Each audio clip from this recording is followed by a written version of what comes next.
Friends, இன்னைக்கு நம்ம schezwan sauce வந்து வீட்டிலேயே எப்படி ரெடி பண்ணுறதுன்னு பார்க்கலாம். அதுக்காக நான் ரெட் சில்லி வந்து 25 to 28 ரெட் சில்லி எடுத்திருக்கேன். இதில் இப்போ ஒரு 15லேருந்து 20 மிளகாயில் உள்ள சீட்ஸ் எல்லாம் எடுத்துட்டு மீதி இருக்கிறதுல மட்டும் சீடோட சேர்த்துருக்கேன். இப்போ இது கொஞ்சமாக ஹாட் வாட்டர் ஊற்றி நல்லா சோக் பண்ணி வச்சிருக்கேன். இப்போ இது நல்லா ஆறுனதுக்கு அப்புறமா மிக்சியில் சேர்த்து நல்லா ஃபைன் பேஸ்ட்டாக அரைச்சிக்கோங்க. இந்த சாஸ் வச்சு நம்ம ரெஸ்டாரண்ட்டில் கிடைக்கிற மாதிரி ஃப்ரைட் ரைஸ், நூடுல்ஸ்லாம் நம்ம செய்யலாம். இப்போ சாஸ் பண்ணுறதுக்கு இந்த மிளகாய் நல்லா ஃபைன் பேஸ்ட்டாக அரைச்சி எடுத்துகிட்டு வந்துடுறேன். இந்த மாதிரி நல்லா ஃபைன் பேஸ்ட்டாக அரைச்சி வச்சுக்கோங்க. இப்போ ஒரு பேன் வச்சுருக்கேன். இதில் கொஞ்சம் எண்ணெய் சேர்த்துக்கிறேன். சாஸுக்கு கொஞ்சம் எண்ணெய் தேவைப்படும். ஒரு 3லேருந்து 4 டேபிள் ஸ்பூன் அளவுக்கு எண்ணெய் சேர்த்துக்கோங்க. இப்போ எண்ணெய்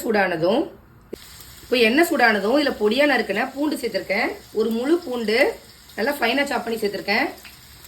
அது கூடவே ஃபைனாக சாப் பண்ண ஜிஞ்சரும் சேர்த்துக்கிறேன்.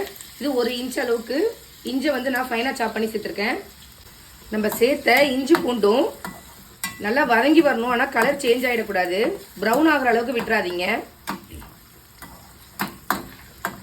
லைட்டாக வதங்கி வந்தால் போதும்.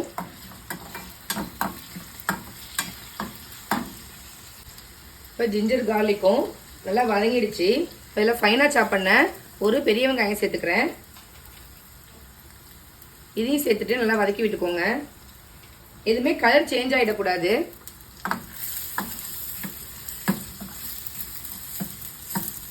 இப்போ இது இந்த அளவுக்கு வதங்கினதும் நம்ம அரைச்சி வச்சிருந்த மிளகாய் பேஸ்ட்டை இதுக்குள்ளே சேர்த்துக்கோங்க.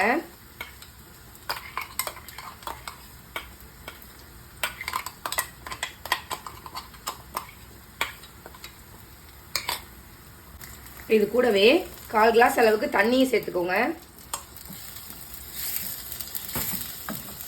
சேர்த்துட்டு இது நல்லா கொதிக்கட்டும். நம்ம சேர்த்த எண்ணெயெல்லாம் பிரிஞ்சு வர அளவுக்கு இது நல்லா கொதிக்க வச்சுக்கோங்க. இந்த மாதிரி கொதிக்க ஆரம்பித்ததும் இதில் 1 ஸ்பூன் அளவுக்கு சுகரு, தேவையான அளவுக்கு சால்ட்டு, 1/2 ஸ்பூன் அளவுக்கு பெப்பர் சேர்த்துக்கிறேன். இது எல்லாத்தையும் நல்லா மிக்ஸ் பண்ணிக்கோங்க.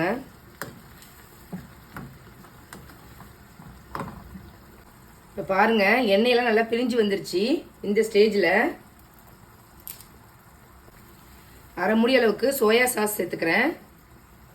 அதே மாதிரி 1/2 மூடி அளவுக்கு வினிகரும் சேர்த்துக்கிறேன். குக்கிங் வினிகரு சேர்த்துட்டு மிக்ஸ் பண்ணிங்க அப்படின்னா சாஸ் ரெடி ஆகிடும்.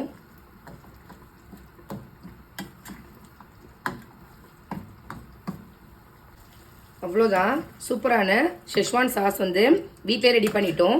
இதை வச்சு நம்ம ஃப்ரைட் ரைஸ், நூடுல்ஸ்னு ஹோட்டலில் நம்ம கிடைக்கிற மாதிரி ரெசிபிஸ் வீட்டிலே செய்யலாம். நான் லேட்டராக அப்லோட் பண்ணுறேன். நீங்களும் இதே மாதிரி உங்கள் வீட்டில் செஞ்சு பார்த்துட்டு எப்படி இருக்குது அப்படிங்கிறத கமெண்ட் பண்ணுங்கள். நான் போடுற ரெசிபிஸ்லாம் உங்களுக்கு பிடிச்சிருந்தா நம்ம சேனலில் லைக், ஷேர் அண்ட் சப்ஸ்கிரைப் பண்ண மறக்காதீங்க. தேங்க்யூ.